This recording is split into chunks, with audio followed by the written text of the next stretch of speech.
হয়নি। এই দেখুন, মনে হচ্ছে কেক কাটার কিছুক্ষণের মধ্যেই এরা সবাই মারা গিয়েছেন।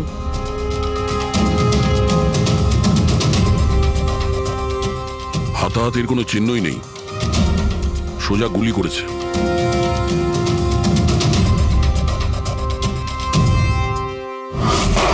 এইভাবেই গুলি চালিয়েছে।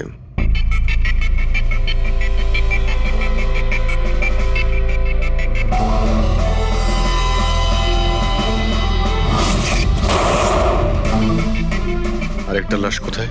ভিতরে আছে স্যার।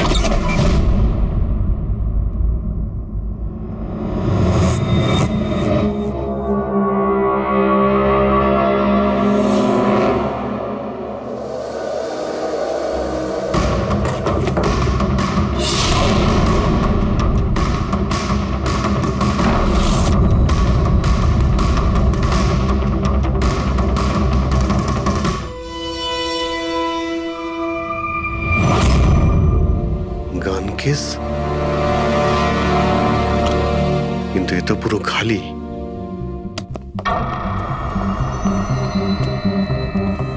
তবে স্যার, এই ঘটনা ঘটেছে কতক্ষণ হয়েছে? এই 4 জনের মৃত্যুই কালকে দুপুর 2টো থেকে 4টের মধ্যে হয়েছে। এরা কে কিছু জানতে পারলে? হ্যাঁ স্যার, উনি সুধীর বাবু, আর কে উইপস ইন্ডাস্ট্রির চেয়ারম্যান। ওর বড় ছেলে নীল, আর এ ওর ছোট ছেলে রিতেশ। আর ভিতরে যে আছে সে সুধীর বাবুর স্ত্রী মায়া।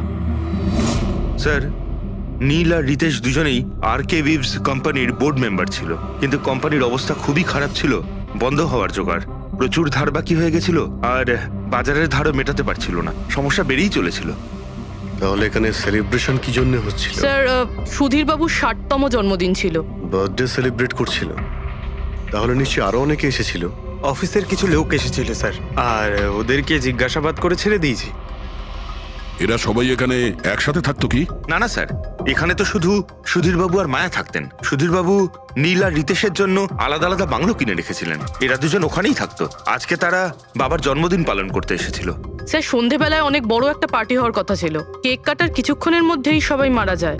পার্টি প্ল্যান যারা করেছিল সেই টিমটা এসেছিল, কিন্তু কেউ দরজা খোলেনি দেখে চলে গিয়েছিল। বাস, আমার মনে হচ্ছে না যে কেউ বাইরে থেকে এসেছিল। যা কিছু ঘটেছে এই 4 জনের মধ্যেই ঘটেছে। কিন্তু বাড়িতে তো কোনো চাকর অবশ্যই থাকবে। আছে তো, চাকর আছে তো, কিন্তু তারা গ্রামে গেছে।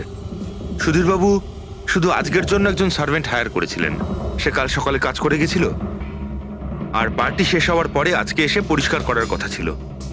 পার্টি শেষ হওয়ার আগেই সবকিছু শেষ হয়ে গেছে। মনে তো হচ্ছে এটা মার্ডারই।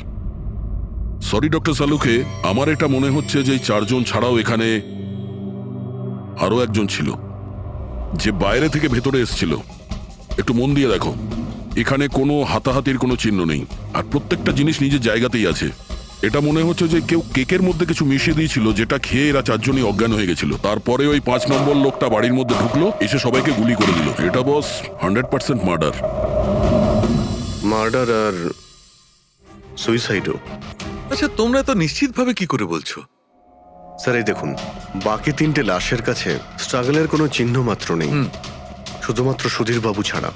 এনার পা ভাঁজ হয়ে রয়েছে, অনেকটা ব্লাডও বেরিয়েছে। আমার মনে হয় যখন ওনার গুলি লাগে তখন উনি বেঁচে ছিলেন। যদি উনিও কেক খেয়ে বাকিদের মতো অজ্ঞান হয়ে থাকতেন, তাহলে ওদের মতোই পড়ে থাকতেন। ইনি প্রথমে 3 জনকে গুলি করেন আর তারপর সুইসাইড করেন, এরকম মনে হচ্ছে। যদি এটাই হয়তো, তাহলে যে বন্দুক দিয়ে গুলি করা হয়েছিল সেটা কোথায়? সেটা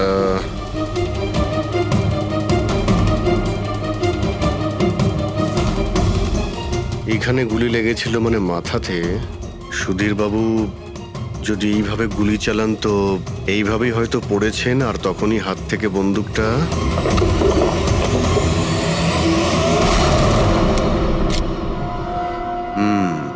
এই হলো বন্দুক। স্যার, এই দেখুন, রিতেশের ফোনটা পেলাম। স্যার, ও কেক কাটার কিছুক্ষণ পরেই নিজের সোশ্যাল পেজে এই সেলফিটা পোস্ট করেছে। বলছিলাম না, এখানে পঞ্চম ব্যক্তি থাকতেই পারে না। কিন্তু বুঝতে পারছি না কেন, আমার এখনো সন্দেহ আছে। দেখুন, সন্দেহ করা তো আমাদের কাজ। একটা কাজ করে যতগুলো এভিডেন্স আছে, যতগুলো জিনিস আছে, সব বিউরোতে নিয়ে যাই, দেখি এসিপি স্যার কি বলেন। গোলমাল মনে হচ্ছে। বস, আমি ওদের পেটের মধ্যে কেকের টুকরো পেয়েছি, ওই যে কেক ওরা খেয়েছিল। ওই কেকের মধ্যে সেনেটিভ মেশানো ছিল, নেশার ওষুধ। সেনেটিভ? 3 জন খেয়েছে আর অজ্ঞান হয়ে গেছে। চারজনেই? না, 3 জন, নীল, রিতেশ আর মায়া। ওদের 3 জনের পেটের মধ্যেই শুধু কেকের টুকরো পাওয়া গেছে। তার মানে সুধীরবাবু ওই কেকটা খাননি? না দয়া, সুধীর শুধু একজনই ছিল যে গুলি চলবার সময় অজ্ঞান হয়নি। কি সুধীরবাবু নিজের জন্মদিনে এই কেক খাননি? খায়নি, কারণ ওই কেকের মধ্যে বাদাম মেশানো ছিল। কিন্তু স্যার, ওনার বাড়ির লোকের তো নিশ্চয়ই জানা আছে যে ওনার বাদাম থেকে অ্যালার্জি ছিল। এক্স্যাক্টলি। তাহলে এই কেক আনলো কেন? অদ্ভুত ব্যাপার। সুধীরবাবুর বার্থডে ছিল আর কেক ওই তিনজনে খেয়েছিল। কেক 3 জনে খেয়েছিল, কিন্তু ওখান থেকে যে বন্দুকটা পাওয়া গেছে তাতে 4টে গুলি খরচ হয়েছে, যেগুলো এদের গায়ে লেগেছে। অদ্ভুত ব্যাপার যে ওর ওপর সুধীরের আঙুলের ছাপ আর আছে। ওই বন্দুকটাও তো সুধীরবাবুর নামেই রেজিস্টার করা। তো সুধীরবাবু প্রথমে ওই তিনজনকে গুলি করে আর তারপর নিজে সুইসাইড করে। কিন্তু কেন? ঝামেলা এড়ানোর জন্য। ব্যবসা ডুবে যাচ্ছে, ধার দেনা বেড়ে যাচ্ছে, এই জন্য নিজের সঙ্গে পুরো ফ্যামিলিটাকেই মেরে ফেলে। আর কি কারণ হতে পারে? হ্যাঁ স্যার, তাই তো মনে হচ্ছে। সুধীরবাবু ইচ্ছে করেই ওই বাদামওয়ালা কেক নিয়ে এসেছিল যাতে ওনাকে না খেতে হয়, আর উনি সেনেটিভ মিশিয়ে ওই কেকটা সবাইকে খাইয়ে দেন। আর অজ্ঞান হওয়ার পরে তাদের মেরে ফেলে নিজেও আত্মহত্যা করেন। রবি, ওই রিতেশ যেটা ফটো আপলোড করেছিল না নেটে, সেটা একটু খোলো তো। কটার সময় তুলেছিল এই ফটোটা? স্যার, 2:05 আর আপলোড করেছিল? স্যার, 2:07। সালুকে একটা কথা বলো, কেক খাওয়ার কতক্ষণ পরে ওরা অজ্ঞান হয়েছিল? 20 থেকে 25 মিনিট। মানে 2:30 না 2:35? আমার মনে হয় ওরা সবাই ওই সময়ই মারা গিয়েছিল, 2:30 থেকে 2:45-এর মধ্যে। মানে সবকিছু ঘটেছে ওই 40 মিনিটের ভেতরেই। 1 মিনিট, ওই দেখো, ওই ছায়াটা কার? ওই শ্যাডো?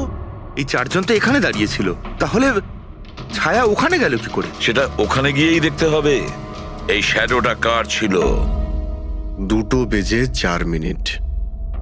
পর্দার পজিশন একদম ঠিক আছে তো? একদম স্যার। পজিশন নিয়ে নি। রেডি? 2:05 ইয়া। আরে এখানে তো কোনো ছায়া দেখতে পাচ্ছি না। তাহলে ওখানে ছায়া কোথা থেকে এলো?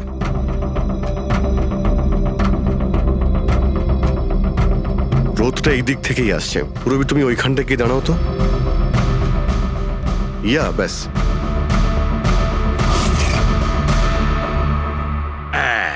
এইখানে ছায়াটা দেখা যাচ্ছে, ঠিক যেমনটা ওখানে ছিল, সেম টু সেম। আমি ঠিকই বলেছিলাম, এখানে কোনো 5 নম্বর লোক ছিল। আর সে ওখানেই দাঁড়িয়েছিল যেখানে আমি দাঁড়িয়েছিলাম। এই সেই লোকটাই হবে যে সুধীরবাবু আর তার পরিবারকে মেরেছে। আর সে আমাদের অলমোস্ট ধোকা দিয়ে দিয়েছিল যে এটা মার্ডার কাম সুইসাইড। আর ওর ছায়াই ওকে ধোকা দিয়ে দিয়েছে। কিন্তু স্যার, আমরা এই ছায়ার মাধ্যমে খুনি অবধি পৌঁছবো কি করে? খুনির মেন টার্গেট ছিল সুধীরবাবু, আর সে ওই সময় ওখানেই দাঁড়িয়েছিল। নিশ্চয়ই চেনা জানাই কেউ হবে। কারেক্ট। খোঁজ নিয়ে দেখো সুধীরবাবু পার্টিতে কাদের কাদের ডেকেছিলেন।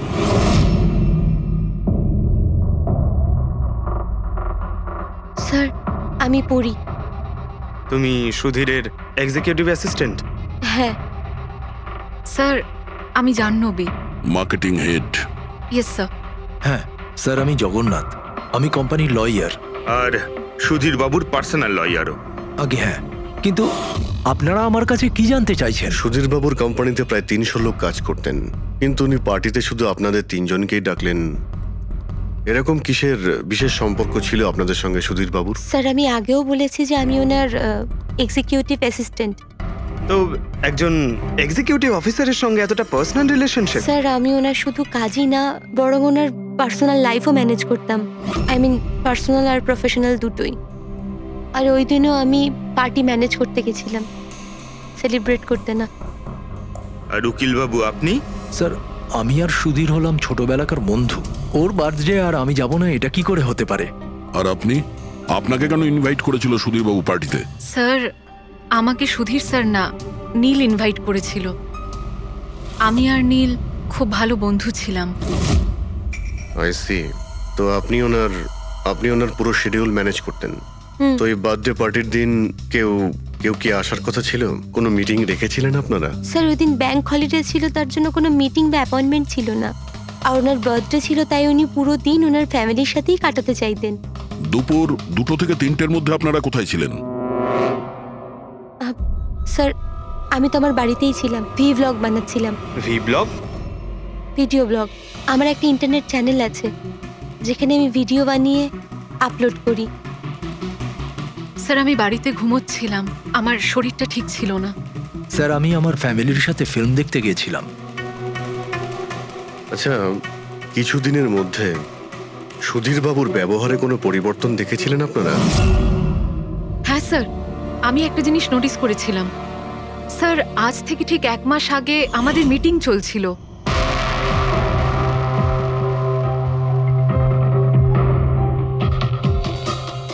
স্যার কি ব্যাপার, ভেতরে এসো। ঠিক আছে, তুমি যাও।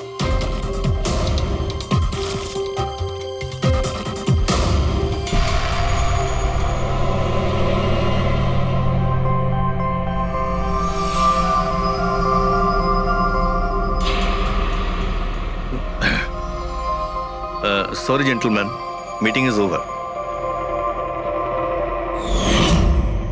বাচ্চাদের পোশাক? Yes sir. আচ্ছা, আর কিছু নোটিস করেছিলেন আপনারা? কোনো কোনো অদ্ভুত কিছু? হ্যাঁ স্যার, এই 2 সপ্তাহ আগে উনি আমাকে বলেছিলেন যে উনি ওনার দলিল চেঞ্জ করতে চান। উইল বদলাতে চাইছেন কেন? জানি না স্যার, ওনার দলিলে 3 জন মানুষের নাম ছিল, একজন ওনার স্ত্রী মায়া আর 2 জন ওনার ছেলে। কিন্তু উনি চতুর্থ একজনের নাম জুড়তে চাইছিলেন, অ্যাড করতে কি চাইছিলেন। কি নাম ছিল ওই চতুর্থ জনের? ওনার নাম তো উনি বলেননি। আপনি কি উইলটা বদলেছিলেন? আসলে আমি পেপার সব তৈরি করে দিয়েছিলাম, ব্যাস নাম ভরে ওতে সুধীরকে সই করতে হতো। জানি না কি হলো, হঠাৎ নিজের বার্থডের কিছুদিন আগে ও আমাকে বলল যে দলিল বদলাতে চায় না, ওই পুরনো দলিলটাই থাকবে। ঠিক আছে, এই চতুর্থ ব্যক্তি আবার কোথা থেকে এলো যার নাম সুধীর বাবু নিজের উইলে ইনক্লুড করতে চেয়েছিলেন? সুধীরজির মৃত্যুর এই চতুর্থ জনের সঙ্গে কোনো কানেকশন থাকতে পারে। আমার তো এটাই কিছুতে মাথায় ঢুকছে না। বাচ্চাদের পোশাক কেউ কাউকে কেন পাঠাতে যাবে? বাচ্চাদের জামা কাপড় পাঠানো হয়েছিল, তাহলে ওই এনভেলপটা কোথায় গেল? সুধীর বাবুর রুমটা তো আমরা ভালো করে চেক করেছি, ওখানে তো কিছুই পাইনি আমরা। বাড়িতে নয় তো অফিসে?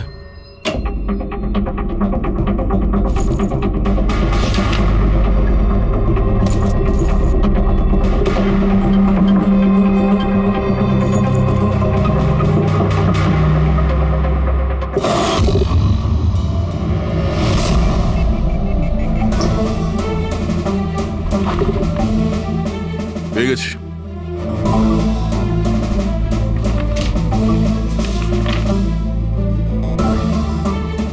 আরে এতে তো দেখছি কোনো পোস্টাল স্ট্যাম্প বা যে পাঠিয়েছে তার নামই নেই। তাহলে পার্সেল এখানে পৌঁছলো কি করে? মনে হচ্ছে এই এনভেলপটা সোজা কেউ কোম্পানির পোস্ট বক্সে ঢেলে দিয়েছিল।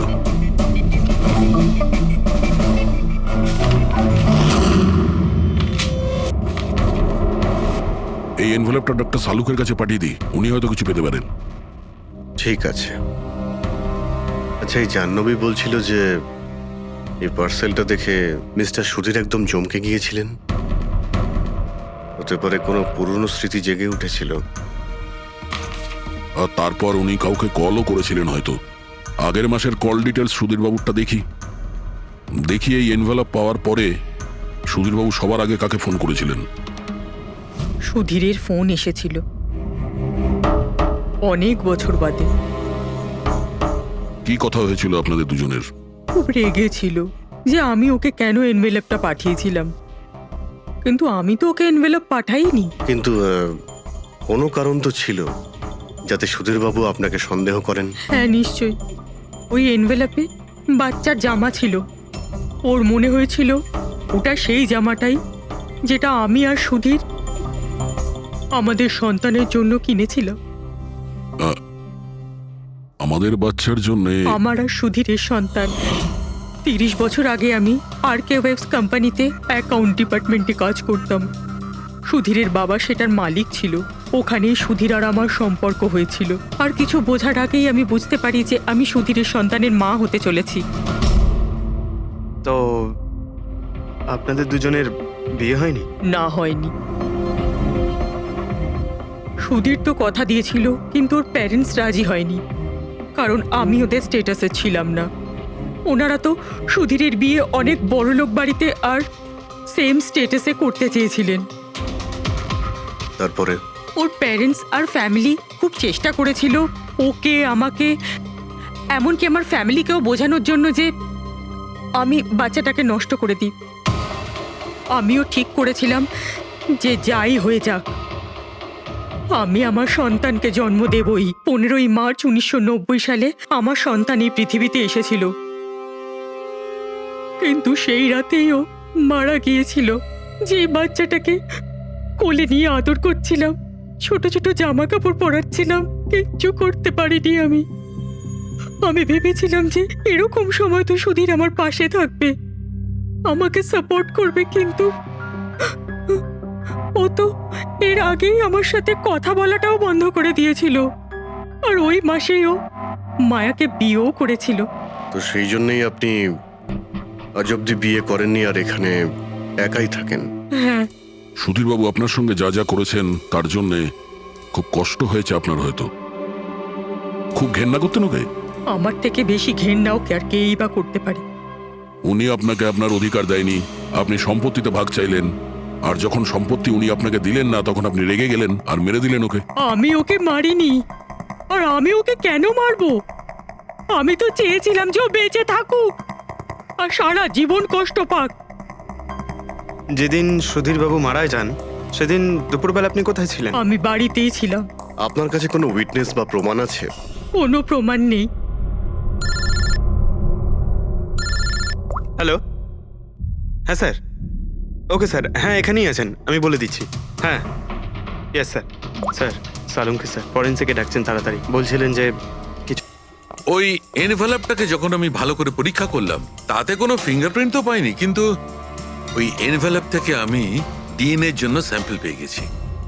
যে ওই চিঠিটা পাঠিয়েছে সে মনে হয় মুখ দিয়ে থুতুর সাহায্যে ওটাকে সেঁটে দিয়েছে। আর এইভাবে ওই এনভেলপ থেকে আমি স্যালাইভা স্যাম্পল পেয়ে গেছি, যার থেকে ডিএনএ টেস্ট করতে পারবো। কিন্তু ডক্টর, ডিএনএ টেস্টিং এতে তো 4 থেকে 6 সপ্তাহ লাগবে। হ্যাঁ, আর আমি 5 দিনের জন্য যাচ্ছি দিল্লি এক কনফারেন্সে, কিন্তু তার আগে আমি কিছু প্রাইমারি টেস্ট করিয়ে নিয়েছি। তো স্যার আপনি এই টেস্ট থেকে কি পেলেন? এই টেস্ট থেকে আমি জানতে পেরেছি যে এটা যার ডিএনএ হোক না কেন তার ডিএনএ সুধীরবাবুর ডিএনএ এর সঙ্গে ম্যাচ করছে। কি? তার মানে এই যে তার মানে হচ্ছে এটা যে এই চিঠিটা পাঠিয়েছে সেটা সুধীরবাবুর কোনো রক্তের সম্পর্কের লোক। তার মানে সুধীরেরই নিজের কেউ সুধীরকে ব্ল্যাকমেল করছে, কিন্তু কে কে হতে পারে? স্যার, অদিতির পেটে যে বাচ্চাটা ছিল সেটা তো মরা অবস্থায় জন্মেছিল। হ্যাঁ, আর রইল বাকি সুধীরবাবুর 2 ছেলে নীল আর রিতেশ। ওরা দুজন আবার সুধীরবাবু আর অদিতির গোপন রহস্যটা জেনে ফেলেনি তো? হতে পারে তার জন্যই ব্ল্যাকমেল করছিলেন, বাচ্চাগুলোর পোশাক পাঠিয়ে। আচ্ছা স্যার, ওই যে বাচ্চাদের পোশাক পেয়েছিলাম ওগুলো কি সত্যি পুরনো নাকি ময়লা টয়লা করে পুরনো দেখানোর চেষ্টা করা হয়েছে? আমি ওগুলোকে স্পেশালাইজড ল্যাবে পাঠিয়ে দিয়েছি চেক করার জন্য, তাড়াতাড়ি জানা যাবে। আচ্ছা পুরবি সুধীরবাবুর ছেলের ব্যাপারে কি জানতে পেরেছো? কি করতো? স্যার, 1 বছর আগে সুধীরবাবু নিজের কোম্পানিতে নিজের ছেলেদেরকেই বোর্ড মেম্বার বানিয়েছিলেন, আর তারপর থেকেই কোম্পানি লসে যেতে শুরু করলো। ওরা কোম্পানির টাকা নিয়ে নিজেরাই নয়ছয় করতো, দামি দামি গাড়ি, প্রচুর শখ মেটাতো, সবকিছু করতো, শুধু কাজ বাদ দিয়ে। কিন্তু স্যার সুধীরবাবু তার ছেলেদের খুব ভালোবাসতেন, দুজনের জন্য আলাদা আলাদা বাংলো। আচ্ছা, এটা নয় তো যে ওদের দুজনের মধ্যেই কেউ ওই এনভেলপটা লেটার বক্সে ফেলেছিল? কিন্তু একটা কথা কিছুতেই মাথায় ঢুকছে না, এই ব্ল্যাকমেলিং কেন? আরে ভাই, টাকার জন্য। কোম্পানি ডুবে যাচ্ছিল। কারেক্ট। কোম্পানি কাঙাল হওয়ার আগে যা কিছু গুছিয়ে নিতে পারো গুছিয়ে নাও। যদি সুধীরবাবুর 2 ছেলে তাদের বাবাকে টাকার জন্য ব্ল্যাকমেল করে থাকে তাহলে নিশ্চয়ই ওনার ব্যাংকের অ্যাকাউন্টে নিশ্চয়ই টাকা এসে থাকবে, খুব বড় রকমের ফিগার। একটা কাজ করো, এই দুজনের পার্সোনাল অ্যাকাউন্ট, কোম্পানি অ্যাকাউন্ট সব চেক করো, দেখো কোনো বড় অ্যামাউন্ট এসেছিল কিনা। স্যার স্যার কিছু পেয়েছি স্যার। আরকে ভিপস ইন্ডাস্ট্রি থেকে কোটি টাকা ট্রান্সফার হয়েছে স্যার। কার অ্যাকাউন্টে ট্রান্সফার হয়েছে? 1 মিনিট দেখছি।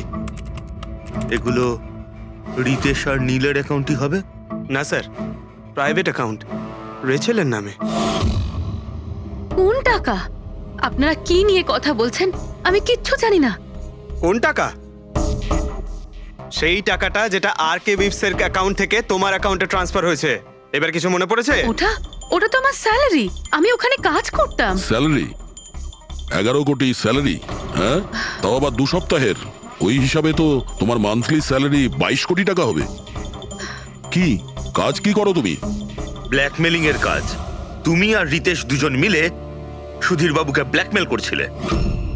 দেখো রিচেল, আমরা খুব ভালো করেই জানি যে তুমি আরকে কোম্পানিতে একদিনের জন্যও কাজ করনি। এবার পরিষ্কার করে সত্যিটা বলবে নাকি? রিতেশ কিন্তু আর নেই, তাই যত শাস্তি সব তোমাকেই কিন্তু পেতে হবে। ব্ল্যাকমেলিং আর এক্সটর্শনের শাস্তি জানো তুমি? আমি কাউকে ব্ল্যাকমেল করিনি। তাহলে সুধীর বাবু কি তোমাকে 11 কোটি টাকা এমনিই দান করে দিলেন? সুধীর আঙ্কেল তো ওই টাকা ট্রান্সফারই করেননি। তাহলে কে করেছিল? আমার বয়ফ্রেন্ড রিতেশ। ও আমাকে বলেছিল যে ওর কোম্পানির টাকা ও কিছুদিনের জন্য অন্য কোথাও রাখতে চায়। অন্য কোথাও? কেন? জানি না, আর আমি জিজ্ঞাসাও করিনি। তুমি রিতেশকে জিজ্ঞাসা করনি, আর যখন রিতেশ মারা গেল তখন পুলিশকেও বলনি। আমি ভেবেছিলাম যে রিতেশ তো আর বেঁচে নেই, তাই তাই টাকাগুলো আমি রেখে দিই। কেউ কি করে জানতে পারবে? কিন্তু সুধীর বাবুর ফ্যামিলিকে মারতে পারে কারা? পরি তো ভিডিও বানাচ্ছিল, আর জাহ্নবী অসুস্থ ছিল, আর জগন্নাথ নিজের ফ্যামিলির সঙ্গে ফিল্ম দেখছিল। কিন্তু অদিতির ব্যাপারে আমি কিছুই বুঝতে পারছি না। কিন্তু কে হতে পারে যে সুধীর বাবুকে এনভেলপ পাঠায়, ওই প্যাকেটটা পাঠায়? সে কে? ওর নামটা সুধীর বাবু উইলে লিখতে চেয়েছিলেন, কিন্তু লেখেননি। সে কে?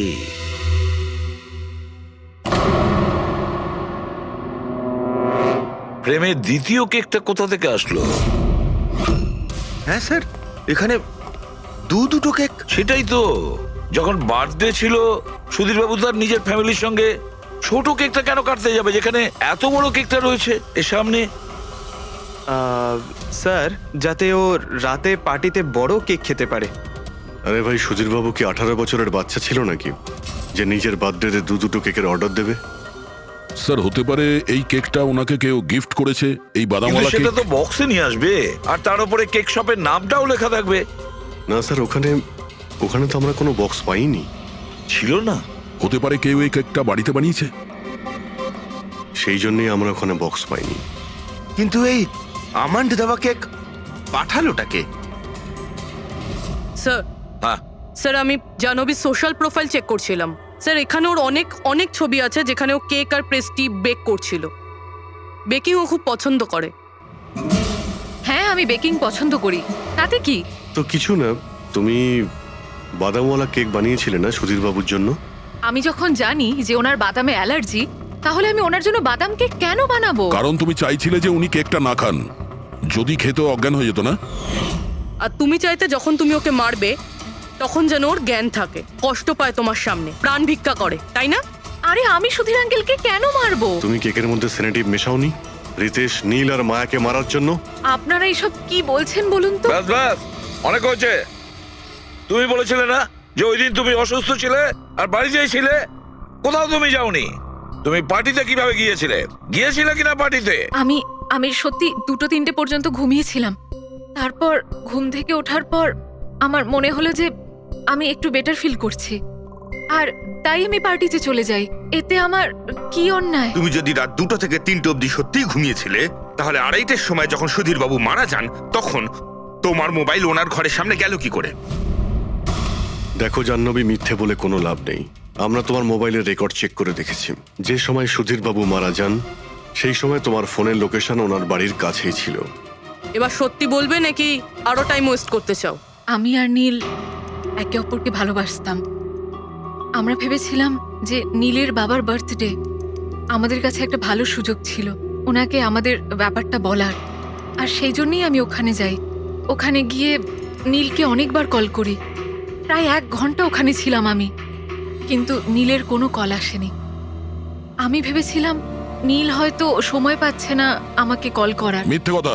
তোমার মনে হয়েছিল নীল তোমাকে ঠকাচ্ছে, সেই কারণে তুমি ওকে আর ওর পুরো ফ্যামিলিকে মেরে দিয়েছো। এই আপনারা কি বলছেন বলুন তো?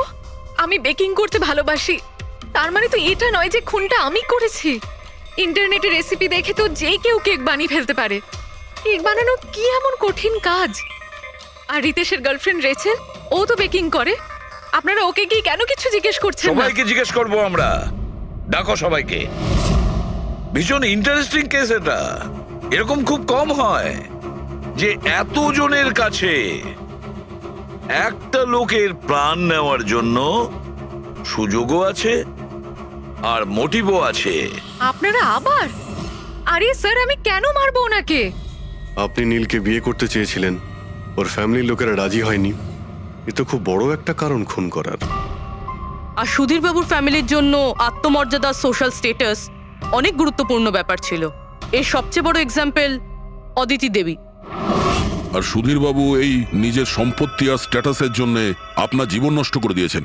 তাহলে আপনার থেকে বেশি ঘৃণা আর কে করতে পারে?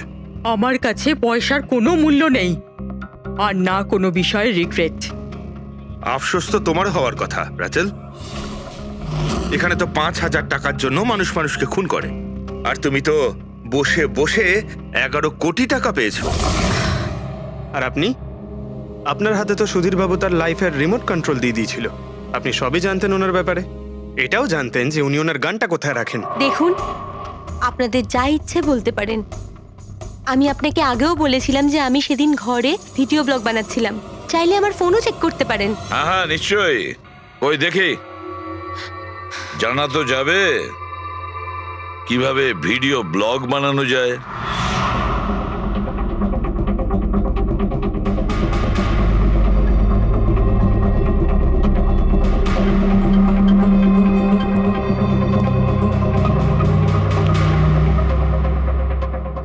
স্যার, এখন আপনি বিশ্বাস করেছেন তো যে সেদিন আমি নিজের ঘরে DIY ভিডিও বানাচ্ছিলাম? DIY তার মানে?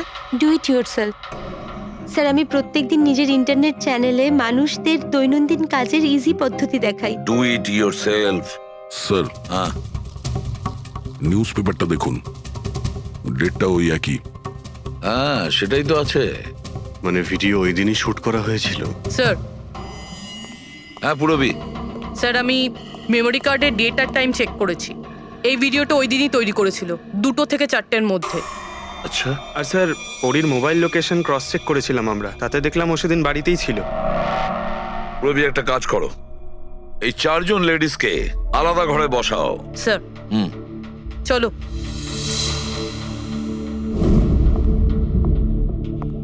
স্যার, কি ভাবছেন আপনি? সমস্ত প্রমাণ তোর পক্ষেই দেখছি। এই কেসটা তো আমি অন্ধকারে ডুবে যেতে দেখছি। ঠিক একটা কথা তো পরিষ্কার, যখন অন্ধকার হয় তখন কোনো ছায়া পড়ে না। কিন্তু আমার মনে হয় এই পুরো কেসটাই ছায়ারই খেলা। সানডাইল জানো তো? সানডাইল এই জিনিসটা আসলে সূর্যের আলো কোন দিকে যায় সেই অনুযায়ী টাইমটা দেখায়। হ্যাঁ, সানডাইল এমন একটা জিনিস যেটা থেকে আমরা আকাশের সূর্যের পজিশনটা বুঝতে পারি, যেটা থেকে আমরা সময়টা আন্দাজ করতে পারি। এবার দেখো, আমাদের পৃথিবী ঘুরতে থাকে আর সেই জন্য সূর্যের অ্যাঙ্গেলটাও বদলে যায়, যেটার কারণে সানডাইলে ছায়ার পজিশনটা বদলাতে থাকে। এটা তো মাথায় ঢুকে গেছে স্যার, কিন্তু এটার এই কেসটার সাথে কি সম্পর্ক বলুন এর তো? সঙ্গে সম্পর্ক আছে ফেডরিক। পরি, এই পুরো প্রমাণগুলোই আমরা পরীর কাছ থেকে কালেক্ট করেছি। পরি সে এমন একজন কেউ পুরো এভিডেন্স গুলো ম্যানিপুলেট করতে পারে, মেমোরি কার্ডের ডেটটাও চেঞ্জ করতে পারে, পুরো এভিডেন্সেস কন্ট্রোল করতে পারে। কিন্তু সূর্যকে কন্ট্রোল পরি করতে পারে না। ভুলে যেও না যে সূর্য কোনো সময়ই ভুল সময় সে দেয় না। তার মানে ওরি ভিডিওতে ডেট আর টাইম দুটোই চেঞ্জ করে দিয়েছে? হয়তো চেঞ্জ করেছে বা করেনি, কিন্তু এখন আমরা এই ছায়াকে প্রশ্ন করব যে পরি সত্যি বলেছে না মিথ্যে বলেছে? কারেক্ট। এই সেটিংটা একদম সেরকমই হয়েছে যেমন পরীর ভিডিওতে ছিল। আর রোদও সেই রকম আছে সেদিন যেরকম ছিল। শুধু পরীর জায়গায় পুরবি দাঁড়িয়ে আছে। স্যার আমরা এখানে কি করব? আগামী 6 ঘন্টা পর্যন্ত পুরবীকে এইভাবেই দাঁড়িয়ে থাকতে হবে যেভাবে ভিডিওতে পরী দাঁড়িয়েছিল। আমরা এটাই দেখতে চাই যে যদি পরী সত্যি কথা বলে তাহলে 2 থেকে 4টের মধ্যে পুরবীর মুখে ঠিক সেই জায়গা থেকে রোদ্দুর পড়বে যেমন পরীর মুখে ছিল। আর স্যার যদি আমার ছায়া পরীর ছায়ার সাথে ম্যাচ না করে তো? তো দেখতে হবে। ক্যামেরা অন করো।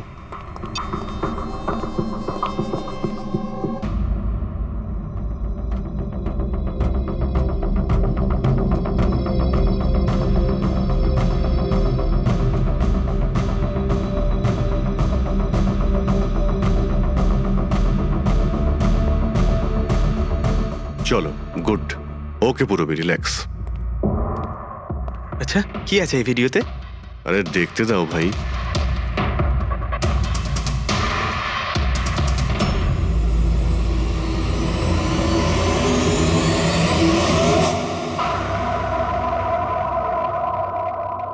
তো সকাল 11টা থেকে 1টার মধ্যে তুমি ওই ভিডিওটা রেকর্ড করেছিলে।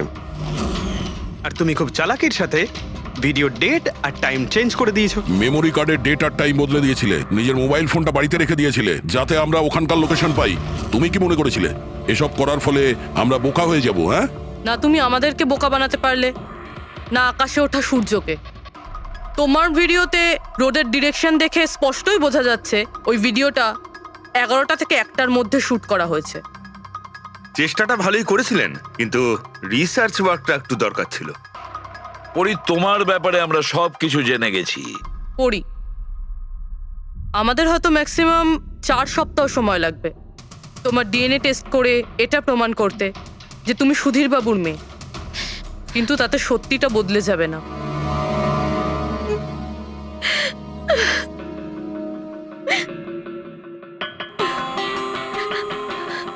আমি ওনাকে মারতে চাইতাম না, একদমই মারতে চাইতাম না ওনাকে। আমি তো শুধু এইটুকু চাইতাম যে উনি আমাকে স্বীকার করুক। ছোট থেকে এখনো অবধি আমি অনাথ আশ্রমে বড় হয়েছি, তার জন্য একটা ফ্যামিলি চাইতাম আমি। তুমি সুধীর বাবুর ব্যাপারে জানতে পারলে কিভাবে? ওই আমার ছোটবেলার জামা কাপড়ের জন্য।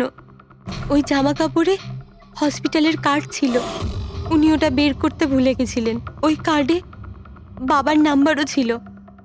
তারপর আমি বাবাকে অনেক খুঁজলাম, তখন শেষ পর্যন্ত ওনার কোম্পানির কথা জানতে পারলাম। কিন্তু তুমি ওনার কোম্পানি কেন জয়েন করলে? তুমি চাইলে সুধীরবাবুকে অন্য জায়গাতেও কথাটা বলতে পারতে যে তুমি ওনার মেয়ে। কিন্তু আগে আমি ওনার সাথে দেখা করতে চাইতাম, চিনতে চাইতাম ওনাকে। তারপর আস্তে আস্তে জানতে পারলাম যে উনি খারাপ মানুষ নন, মনের দিক থেকে খুবই বড়। তখন আমি ভাবলাম যে হয়তো ওই সময় ওনার অবস্থা খুব খারাপ ছিল, তাই অনাথ আশ্রমে দিয়েছিল আমাকে। কিন্তু এখন তো ওনার খুব ভালো অবস্থা, এখন তো উনি আমায় আপন করতে পারতেন। তাহলে ওনার সঙ্গে দেখা হতে না হতে প্রপার্টিতে ভাগ কেন চাইলে? কারণ আমি জানতে চাইতাম যে ওনার কাছে ইম্পর্টেন্ট কি, টাকা না আমি। তার জন্যই সুধীর বাবু ওনার উইল চেঞ্জ করতে চাইছিলেন। হ্যাঁ, আর এটা শুনে আমি খুব খুশি হয়ে গেছিলাম। কিন্তু সুধীর বাবু তার সিদ্ধান্ত বদলে ফেলেছিলেন, যেটা তুমি সহ্য করতে পারোনি। স্যার ও সব ওনার ওয়াইফ আর ওনার মেয়ের জন্য হয়েছিল। ওরা এটা সহ্যই করতে পারছিল না যে বাবা আমার নাম উইলে অ্যাড করছিল। অর্থাৎ আরও একবার সুধীর বাবু আপনাকে মেনে নিতে অস্বীকার করলেন। হ্যাঁ, আর এইবারও ঠিক ফ্যামিলির জন্যই। উনি একদম বদলাননি, উনি একদম ঠিক আগের মতোই ছিলেন। সেলফিশ, সুবিধাবাদী, দায়িত্বজ্ঞানহীন। সহজভাবে নিজের ভাগটা পাননি বলে ওনাকে ব্ল্যাকমেল করতে শুরু করে দিলেন। না, আমি যখন ওনাকে প্রথম এনভেলপ পাঠিয়েছিলাম তখন আমার এরকম উদ্দেশ্য ছিল না। আর না আমি এতটাই বোকা যে এনভেলপ নিজের মুখ দিয়ে সিল করব। আমি তো এটাই ভাবতাম যে অ্যাটলিস্ট উনি আমাকে নিজের ফ্যামিলিতে ইনক্লুড করুক, আমার নিজেরও একটা ফ্যামিলি হোক। আর তার জন্যই আমি বাবার জন্মদিনের দিন নেশাযুক্ত ওষুধ দিয়ে বাদামের কেক নিয়ে ওনার বাড়িতে গেছিলাম। Happy birthday to you.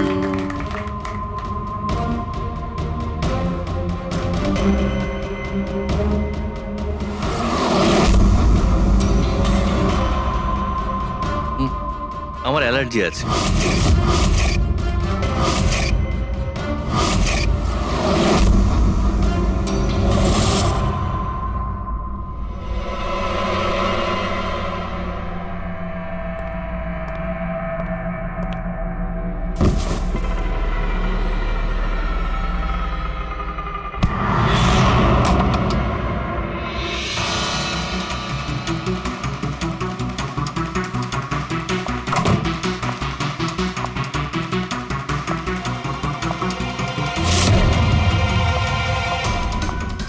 বাবা,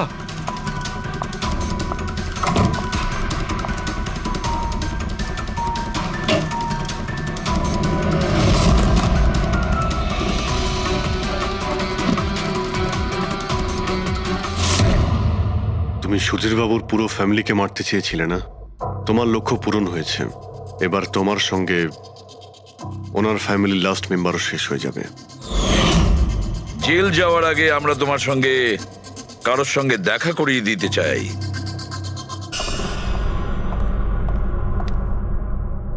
ইনি অদিতি দেবী, তোমার মা। মা, আপনাকে মিথ্যে বলা হয়েছিল যে আপনার সন্তান মৃত জন্ম নিয়েছিল।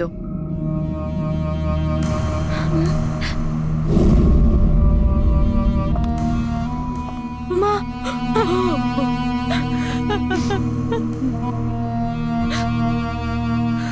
ওর এই সুধীর বাবু আর তার ফ্যামিলিকে শেষ করে দিয়েছে। আমরা দুঃখিত, আপনারা দুজন আবার বিচ্ছিন্ন হয়ে যাচ্ছেন। দেখো না এই জিপিএস আমায় কোথায় পৌঁছে দিয়েছে। আমি একটা কাঁচা রাস্তা দিয়ে যাচ্ছি। আরে কাঁচা রাস্তা দিয়ে কেন যাচ্ছ? সোজা হাইওয়ে দিয়ে যাও না। আরে আমি হাইওয়ে দিয়েই যাচ্ছিলাম, জিপিএস দেখালো ওখানে নাকি ট্রাফিক জ্যাম আছে, তাই ভাবলাম শর্টকাট নিয়ে নি। ফেসে গেলাম আমি। আচ্ছা তুমি একটা কাজ করো, রাস্তা যদি কাউকে দেখতে পাও তাকে রাস্তাটা জিজ্ঞেস করে নাও। হ্যাঁ আমি কাউকে জিজ্ঞেস করছি। হ্যাঁ তুমি একটু হোল্ড করো। ওকে।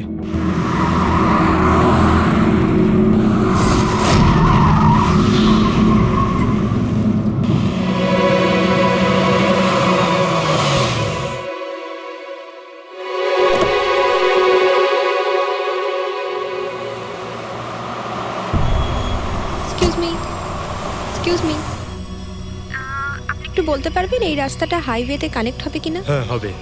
কত দূর এখান থেকে? হ্যালো স্নেহাল,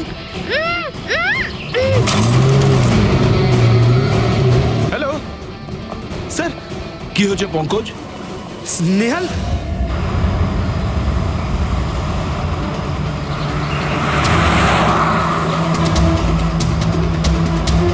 স্যার এটা স্নেহালের গাড়ি স্যার।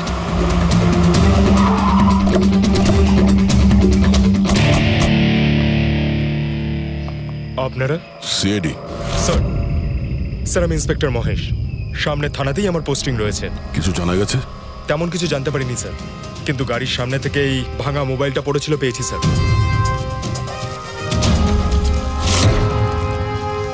স্যার এটা স্নেহালের স্যার। এটা তো পুরোপুরি ভেঙে গেছে, মনে হচ্ছে কোনো গাড়ি চাপা দিয়ে এটাকে ভেঙে দেওয়া হয়েছে। স্যার হয়তো অপরাধী এই গাড়িটা করেই এসেছিল আর তারপরে ওকে এই গাড়িটা করেই নিয়ে গিয়েছে। স্যার এদেরকে যদি একবার হাতে পাই না, একটাকেও ছাড়বো না। আচ্ছা পঙ্কজ, স্নেহালের কারোর সঙ্গে কোনো শত্রুতা ছিল? স্যার সাদা সিধে মেয়ে ছিল স্যার, ওর কারোর সঙ্গে কোনো শত্রুতা নেই। ঠিক আছে, আমরা স্নেহালকে খুব তাড়াতাড়ি খুঁজে বার করবো। এটা স্নেহালের ব্যাগ, পার্টস, এই ল্যাপটপের মতো দামি জিনিসটাও গাড়িতে। স্যার এই অপরাধটা লুটপাটের জন্য তো শুধু হয়নি। আমি একটা কথা কিছুতেই বুঝতে পারছি না, এই স্নেহাল পুনা যাচ্ছিল তো এই রাস্তায় কেন এলো? মানে এই রাস্তা তো পুনায় যায় না। জিপিএস এর জন্য স্যার, জিপিএস দেখে ওই রাস্তায় এসেছে। জিপিএস ভুল রাস্তায় নিয়ে এসছে? এটা কি করে সম্ভব? স্যার অ্যাকচুয়ালি কি হয়েছিল, জিপিএস হাইওয়েতে ট্রাফিক জ্যাম দেখিয়েছিল, সেই জন্য এই রাস্তাটা ধরেছিল। ও, তার মানে স্নেহাল খুব বড় ষড়যন্ত্রের শিকার হয়েছে। গাড়িতে কিছু পাওয়া গেল সারিকা? কিচ্ছু পাওয়া যায়নি, আর না পাওয়ার কোনো আশা আছে। কেন এরকম কেন বলছো? তুমি এই গাড়িটার থেকে কোনো অদ্ভুত স্মেল পাচ্ছ কি? হ্যাঁ, এই কেমিক্যালের মতো কোনো একটা জিনিসের গন্ধ। এক্স্যাক্টলি, এটা কেমিক্যালের গন্ধ। অপরাধী যাওয়ার আগে এই গাড়িটা ভালো করে পরিষ্কার করে গেছে জিম্বোকোলক্সি নামের কেমিক্যাল দিয়ে। এখন এই গাড়িটার থেকে না তো কোনো